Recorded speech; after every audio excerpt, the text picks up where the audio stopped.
Hello student, কেমন আছো? আশা করি সবাই ভালো আছো।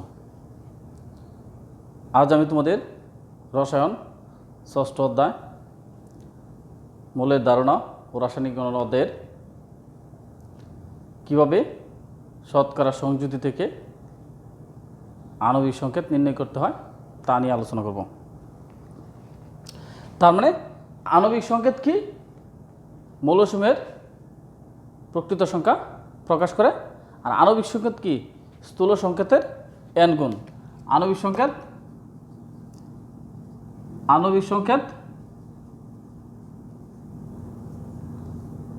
স্থূল সংকেতের n গুণ। আণবিক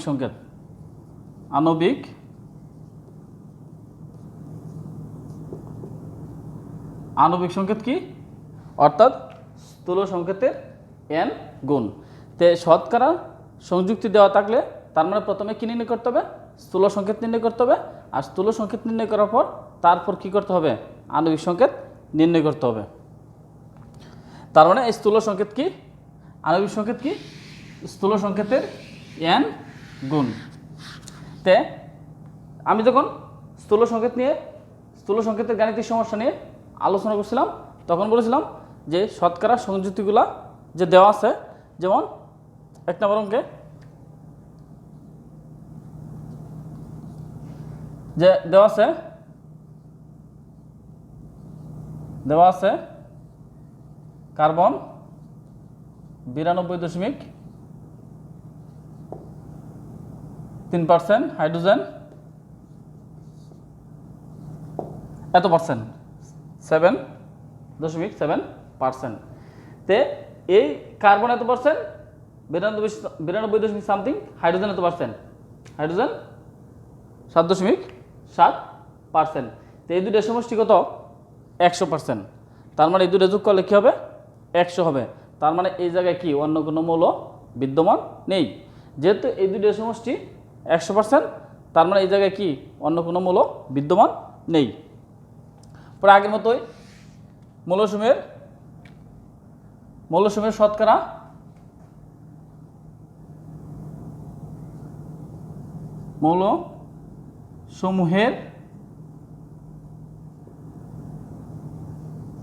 শতকরা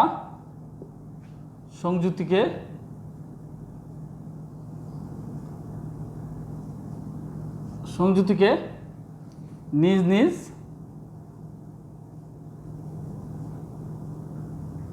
পারমাণবিক ভর ধারা ভাগ করে পাই। তার মানে এই মৌলসমূহের শতকরা সংযুক্তিকে নিজ নিজ পারমাণবিক ভর দ্বারা ভাগ করে পাই। তা কার্বনের পারমাণবিক ভর কত? 12। তার মানে কার্বনের পারমাণবিক ভর 12। এই 12 দিয়ে কি করতে হবে? ভাগ করতে হবে। 12 দিয়ে ভাগ করলে কি হবে? 7.69 বেশি। তার মানে এই 92 সামথিংরে এই 12 দ্বারা ভাগ করলে কি হবে? 7.69 69 কি বেশি। 69 বেশি মানে কি? 70। 69 বেশি মানে 70। 7.7 মানে কি? 70। হাইড্রোজেনের পারমাণবিক ভর কত? 1 দিয়ে ভাগ করলে 7.7। তো দুটোই সেম। প্রাপ্ত ভাগফল সমূহকে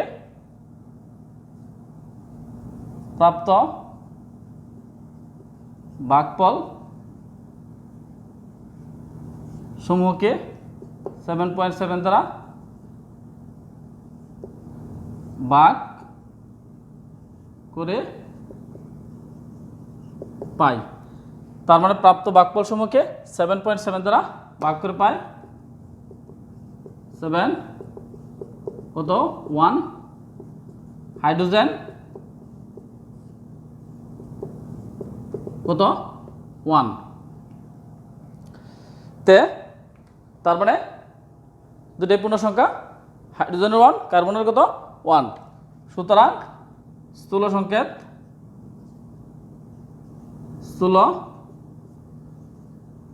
সংকেত কত CH।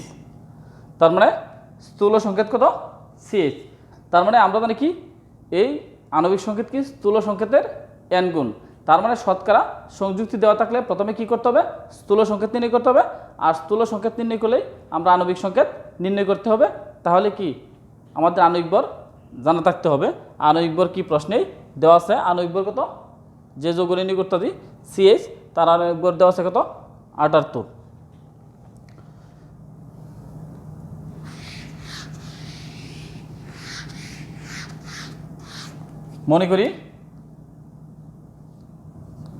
মনে করি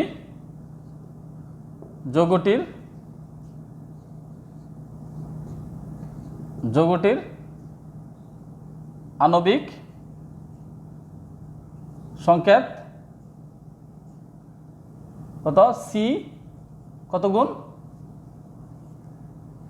তার মানে যৌগটির আণবিক সংকেত স্থূল সংকেতের n গুণ। সুতরাং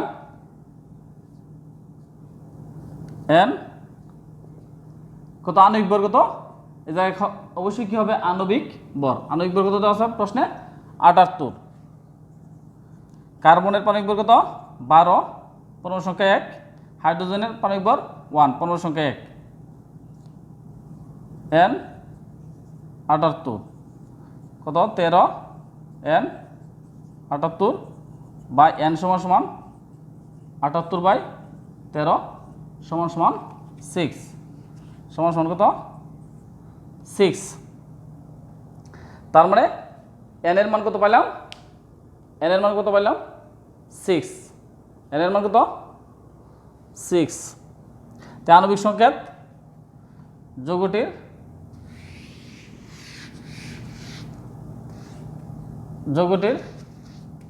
আণবিক সংকেত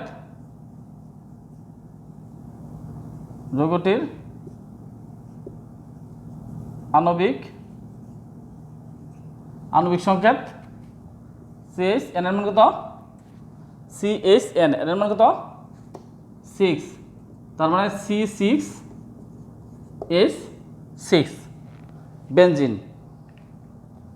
তার মানে এই অতি সহজেই যৌগটির আণবিক সংকেত নির্ণয় করে গেল। তার মানে প্রথমে কি করতে হয় শতকরা সংযুক্তি থেকে স্থূল সংকেত নির্ণয় করতে হবে, পরে স্থূল সংকেত থেকে কি করতে হবে আণবিক সংকেত নির্ণয় করতে হবে। পরবর্তী সমস্যায় আসি 2 নম্বর।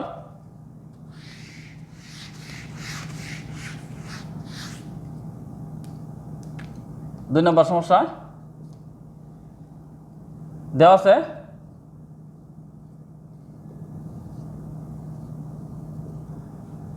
আছে নাইট্রোজেন 36.8%, অক্সিজেন 63.2%। তার মানে এই দুইটা সমষ্টি নাইট্রোজেন এবং অক্সিজেনের শতকরা সংযুক্তি যোগ করলে কি হবে 100 হবে। তার মানে সেই জায়গাও কি অন্য কোনো মৌল বিদ্যমান নেই। তো মৌলসমূহের শতকরা পরিমাণকে মৌলসমূহের শতকরা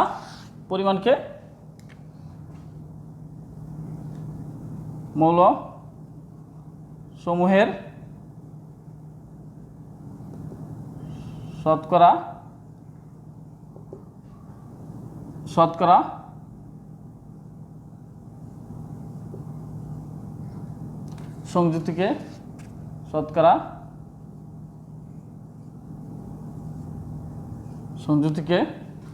নিজ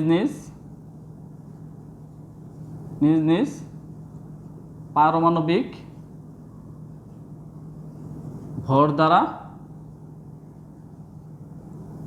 ভাগ করে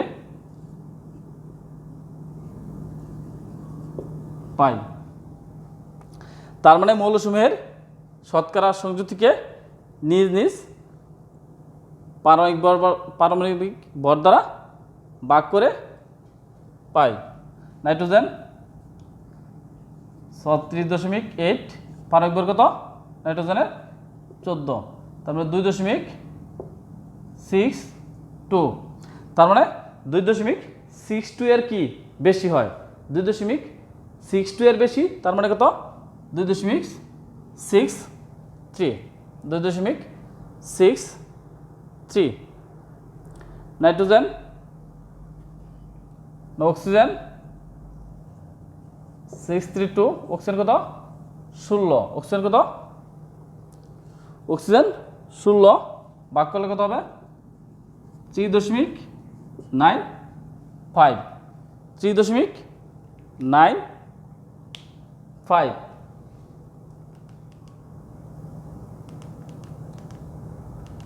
3.95 63.2 ভাগ 16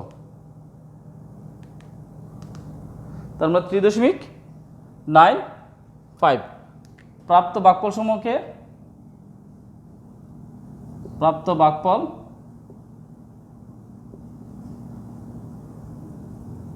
সমূহকে 2.63 দ্বারা ভাগ করে পাই নাইট্রোজেন 2.63 ভাগ করলে কত হবে 1 তার মানে নাইট্রোজেনের ভাগ করলে কত হবে 1 অক্সিজেন 3.95 ভাগ করতে হবে 2.63 কত হবে 1.5 তার মানে এই নাইট্রোজেনের কত 1 অক্সিজেনের কত 1.5 তার মানে 1.5 তে মাঝামাঝি হয়েছে 1-এর কাছাকাছিও না 2-এর কাছাকাছিও না কি মাঝামাঝি তো এটা কি ভগ্নাংশ সংখ্যা এরকম কি সংখ্যা পূর্ণ সংখ্যায় করতে হবে দশমিক সংখ্যা হবে না তো এটা পূর্ণ সংখ্যা 1-এর কাছাকাছিও না 2-এর কাছাকাছি না তো এটা পূর্ণ সংখ্যা কী করতে হবে প্রকাশ করতে হবে আর এটা পূর্ণ সংখ্যায় প্রকাশ করতে হলে অবশ্যই এটা 2 দ্বারা গুণ করতে হবে 2 দ্বারা গুণ করলে কত হবে 1.5 আর একটা 1.5 কত তার মানে কি হবে 3 তার মানে প্রাপ্ত ভাগফল সমূহকে 2 দ্বারা গুণ করে পাই প্রাপ্ত পুনরায়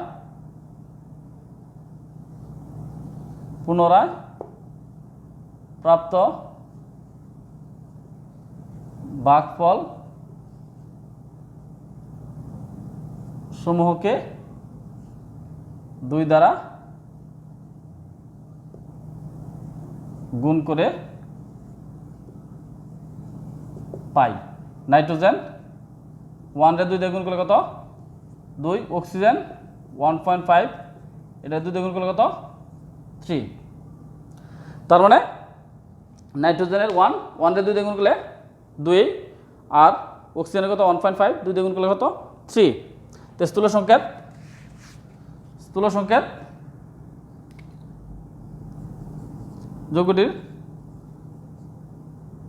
যৌগটির স্থূল সংকেত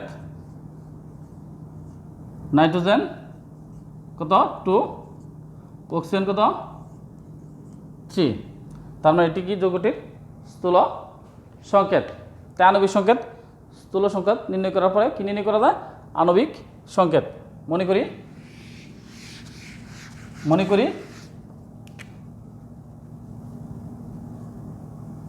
করি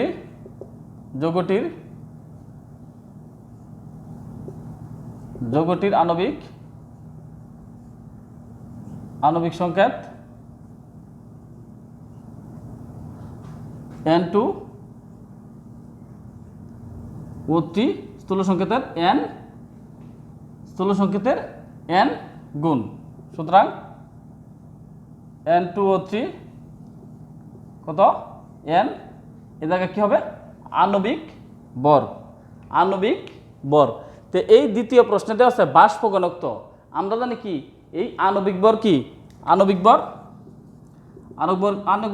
ভর বাষ্প ঘনত্বের দ্বিগুণের সমান আণবিক ভর বাষ্প ঘনত্বের দ্বিগুণের সমান তো এই জায়গায় কী হবে আণবিক ভর দেওয়া আছে কি বাষ্প ঘনত্ব।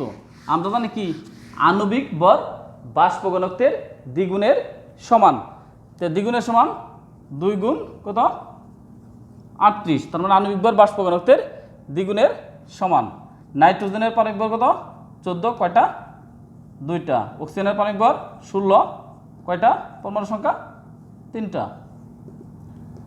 8 দুগুণে 16 6, 3 দুগুণে 6 আর 1 7, 14 দুগুণে 28, 3 16 48 এন 76, 8 8 16 6, 4 আর 2 6 আর 1 7, 76 বা এন সমান সমান 76/76, তার মানে কত 1। তার মানে এন এর মান কত পাইলাম 1। তো যৌগটির আণবিক সংকেত,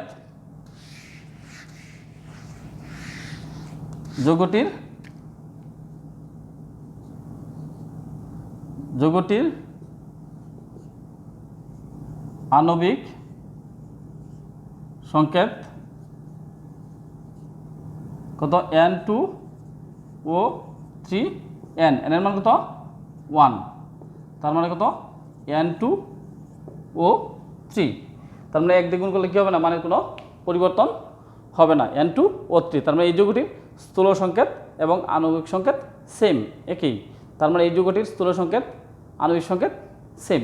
তার মানে শতকরা সংযুক্তি দেওয়া থাকলে প্রথমে কী করতে হবে স্থূল সংকেত নির্ণয় করতে হবে, পরে এই স্থূল সংকেত থেকে আণবিক সংকেত কি স্থূল সংকেতের n গুণ আণবিক ভরের সাহায্যে নিয়ে কী করতে হবে n এর মান বের করতে হবে, তারপর কি আণবিক সংকেত নির্ণয় করতে হবে। সুপ্রিয় শিক্ষার্থী, তোমাদের জন্য শুভকামনা রইল, সকলকে ধন্যবাদ।